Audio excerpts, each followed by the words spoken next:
عطا کرتے ہو؟ فرمایا لے لے۔ کہتے ہیں میں نے حضور سے وہ روٹی وصول کی اور خواب ہی میں اسے کھانا شروع کر دیا۔ ابھی آدھی کھائی تھی کہ میری آنکھ کھل گئی۔ جب آنکھ کھلی تو دوسرا آدھا ٹکڑا میرے ہاتھ میں موجود تھا۔ حضور اگر عطا فرمائیں تو وہ حقیقت میں عطا فرمانے والے ہیں۔ تو یہ چار چیزیں ذہن میں رکھیں، جس نے حضور کو دیکھا اس نے حضور کو ہی دیکھا، جس نے حضور کو خواب میں دیکھا بیداری میں بھی وقت جاگیں گے، اور تیسری بات حضور جس کے خواب میں آئے قصد اور ارادے سے آئے، اور چوتھی بات جو عطا کیا وہ حقیقت میں عطا کیا۔ سلطان محمود غزنوی سویا مقدر جاگے، تین شک تھے، میرا باپ کون، قیامت آئے گی کہ نہیں، علماء نبیوں کے وارث ہوتے ہیں یا یہ علماء کے من گھڑت الفاظ ہیں۔ اب سویا مقدر جاگے، آقا کریم خواب میں تشریف فرما ہوئے اور مسکراتے ہوئے کہا، اے سبکتگین کے بیٹے محمود، آج تو نے میرے ایک وارث کی قدر کی ہے، کل قیامت کو میں تیری شفاعت کروں۔ ایک جملہ ارشاد فرمایا، تین شک بھی دور کیے، جنت کی بشارت بھی عطا فرمائی۔ یہ ہے کلام کا حسن کہ تھوڑے لفظ ہوں، معانی و مطالب کے انبار اس کے اندر موجود۔ تو آقا کریم علیہ السلام کے کلام کا یہ حسن ہے، ان کی ہر بات پہ بات ختم ہو جاتی ہے، ان کا ہر حرف حرف آخر ہے، ان کے منہ سے نکلنے والی بات فضاؤں میں روشنی بکھیر دیتی ہے۔ اذا تکلم رویا کالنور یخرج من بین سنایا ہو، جب بات کرتے ہیں تو دانتوں کے سوراخوں سے نور کی کرنیں چھن چھن کے نکلتی ہیں۔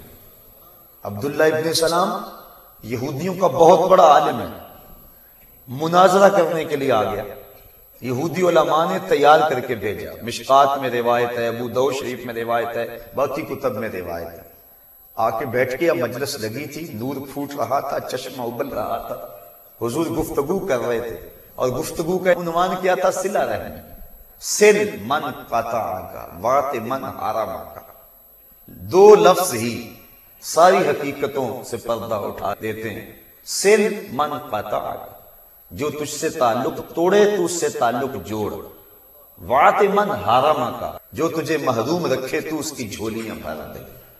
بس وہ یہ جملے سنے تو دل میں اتر گئے، مناظرہ بھول گیا، وہ جو کوٹڑی باندھ کے لائے تھے سوالوں کی تتلیوں کی طرح اڑ گئی، سارے سوال ہوا میں تحلیل ہو گئے، کوئی سوال یاد نہ رہا۔ رومی کہتے ہیں، اے لکھائے تو جواب ہر سوال، تیری ملاقات ہی تو سارے سوالوں کا جواب ہے۔ اور اقبال کہتا ہے، یک نظر کر دی و آداب فنا آموختی و خنک روزے کے خاشا کے مرا و سوختی، کہ تو نے ایک نظر کر دی اور ایک نظر میں سارے مسئلے حل کر دیے۔ عبداللہ ابن سلام کو کہا، بتاؤ کدھر آئے ہو؟ کہا غلام بننے آیا، جو مناظرہ کرنے آیا تھا غلام بن گیا، تیری تک کے ادامہ میں مرید ہو گئی۔ کہا میں تو غلام بننے آیا ہوں۔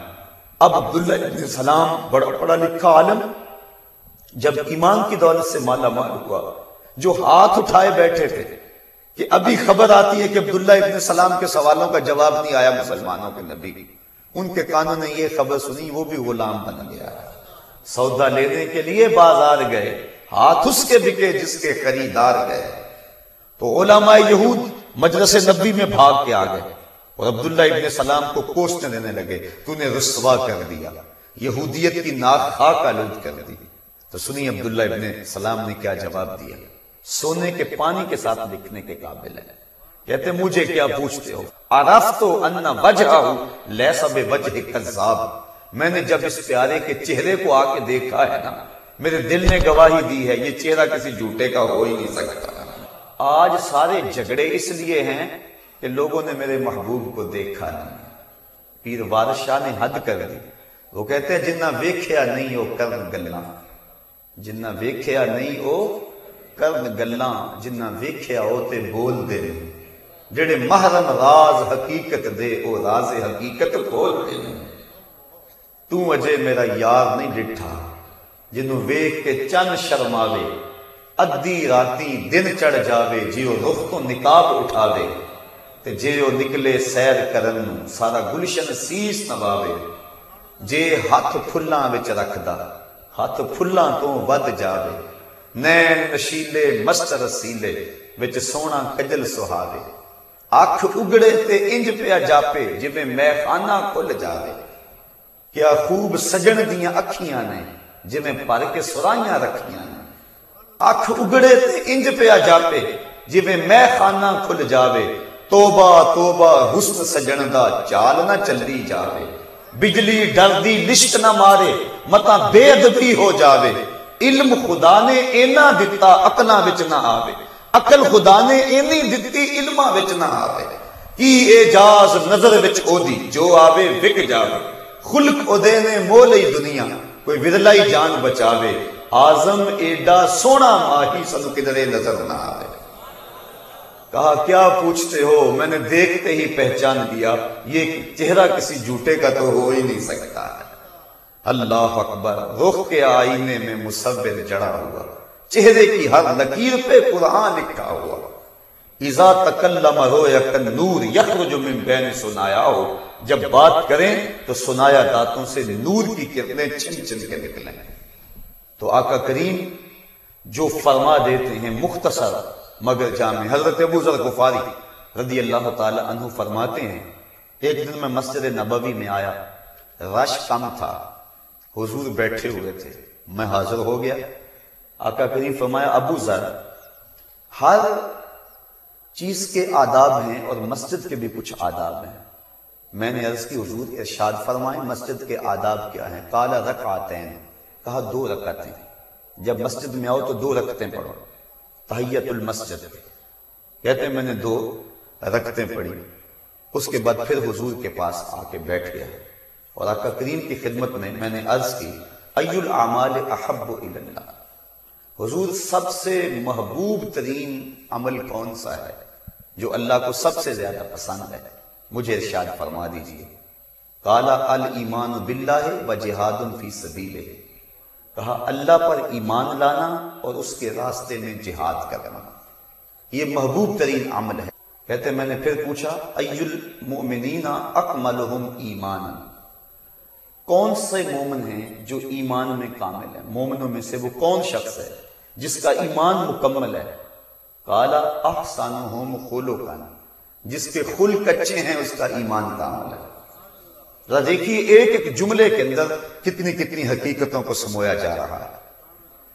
پھر میں نے کہا فَأَيُّ الْمُسْلِمِينَ أَفْضَلُ، مسلمانوں سے افضل کون ہے؟ قَالَ مَنْ سَلِمَ الْمُسْلِمُونَ مِنْ لِسَانِهِ وَيَدِهِ، جس کے ہاتھ اور جس کی زبان سے دوسرے مسلمان محفوظ رہے۔ یہ جو ہم کہتے ہیں نا السلام علیکم، یہ تحیت المسلم ہے، یہ دوسرے مومن بھائی کو ضمانت دینا ہے۔ السلام علیکم، تجھے سلامتی ہو، یعنی میرے بھائی تیری عزت، تیرا مال، تیری آبرو اور تیری جان، اس کو میرے سے کوئی خطرہ نہیں ہے۔ السلام علیکم، میری طرف سے تجھے ضمانت ہے۔ اور وہ آگے سے کہتا ہے وعلیکم السلام، میرے بھائی پر میری طرف سے تجھے بھی ضمانت ہے، تو میری طرف سے بے خوف ہو جا، میرے سے تجھے کوئی خطرہ نہیں ہے۔ کاش ہم السلام علیکم کا مفہوم سمجھ جائیں تو معاشرے میں روشنی اور نور آ جائے، لیکن آج تو حالت ایسی ہو گئی ہے معاشرے کی کہ وہ کسی نے خوب عکاسی کی کہ گھر کی آگ بجھی تو کچھ سامان بچا تھا جلنے سے، گھر کی آگ بجھی تو کچھ سامان بچا تھا جلنے سے، وہ بھی ان کے ہاتھ لگا جو آگ بجھانے آئے تھے۔ یہ ہمارا معاشرہ ہے، جبکہ السلام علیکم جو تحیت المسلم ہے، اس کا معنی یہ ہے کہ تیری جان، تیری آبرو، تیرا مال، تیری عزت مجھ سے محفوظ ہے۔ حضرت لقمان حکیم فرماتے ہیں کہ 4000 نبیوں کی وصیتوں کو میں نے جمع کیا اور ان میں سے میں نے 8 کلموں کا انتخاب کیا، اور ان میں سے ایک کلمہ یہ ہے جب کسی کے گھر جاؤ تو اپنی آنکھ پر پہرے بٹھاؤ، کسی کے گھر میں جا کے خیانت کا ارتکاب نہ کرو۔ تو جب بندہ کسی کو السلام علیکم کہہ دیتا ہے تو اس کا مطلب یہ ہے کہ میری طرف سے تو بے فکر ہو جا، میں تجھے سلامتی کی ضمانت دیتا ہوں۔ تو کہا کہ کون سا مسلمان ہے جو افضل ہے؟ قال من سلم المسلمون من لسانه ويده، جس کے ہاتھ سے اور جس کی زبان سے دوسرا مسلمان محفوظ رہے۔ پھر میں نے عرض کی ای الہجرت افضل، بہترین ہجرت کون سی ہے، کون سی ہجرت افضل ہے؟ قالا من ہاجر من السوء، جس نے گناہوں سے ہجرت کر لی، برائیوں سے ہجرت کر لی، یہ اچھی ہجرت ہے۔ گناہوں سے کنارہ کشی کرنا یہ بہترین ہجرت ہے۔ کہتے ہیں میں نے پھر عرض کی اوصنی، حضور مجھے کوئی وصیت کر دے، موج لگی ہوئی ہے، مسجد نبوی کا ماحول ہے، رنگ و نور کی برسات ہو رہی ہے، جب حسن تھا ان کا جلوہ نما، انوار کا عالم کیا ہوگا، کیسا رنگ ہوگا، کیسا ماحول ہوگا، کھجور کی چٹائی پہ کونین کا شہنشاہ بیٹھا ہوا، حکمت کے موتی رول رہا ہے، ابو ذر دست بستہ ہے، ہاتھ جوڑ کے پوچھتے ہیں، بندہ نواز جھولیاں بھر رہا ہے، ایک ایک جملے میں خزانے لٹا رہا ہے۔ کہا اوصنی، حضور مجھے وصیت کیجیے۔ کہا اوصیک بتقوی اللہ فإنہ زین لأمرک، کہ اچھا میں تجھے اللہ سے ڈرنے کی وصیت کرتا ہوں، یہ تیرے معاملات کا حسن ہے، تیری زندگی میں نکھار پیدا کر دے گا اگر تو اللہ سے ڈرنا سیکھ جائے گا۔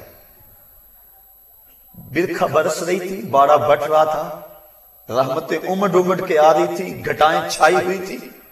ابو ذر غفاری نے کہا زدنی یا رسول اللہ، حضور یہ تو وصیت سن لی، کچھ اور ارشاد کر رہے ہیں۔ قالا علیک بطول السمت وإیاک والضحک فإنہ یمیت القلوب ویذہب نور الوجہ۔ کہا اچھا پھر تیرے اوپر لازم ہے کہ تو خاموشی اختیار کیا رکھے، زیادہ باتیں نہ کیا کر، اور ہنسنے سے گریز کیا کر، اس لیے کہ زیادہ ہنسنا دل کو مردہ کر دیتا ہے اور چہرے کے نور کو اٹھا کے لے جاتا ہے۔ اور ایک روایت میں فرمایا من سامتا نجا، جس نے خاموشی اختیار کی وہ نجات پا گیا۔ پہلی مرتبہ بادشاہ کا بیٹا مکتب میں آیا اور استاد یہ حدیث پڑھا رہا تھا، اس نے کہا پہلے اس پہ تو عمل کر لوں، باقی باتیں بعد میں ہوں گی۔ دل بدل گیا، اندر کا رنگ تبدیل ہو گیا، اب خاموش، گھر میں گیا خاموش۔ بادشاہ پریشان ہو گیا کہ بیٹے کو کیا ہو گیا، حکماء کو بلایا، کسی نے کہا دماغ میں خشکی پڑ گئی، کسی نے کچھ کہا مالش ہو رہی ہے، کسی نے کہا کہ صبح سیر کے لیے بھیجا کرو، کسی نے کہا شکار کے لیے بھیجا کرو۔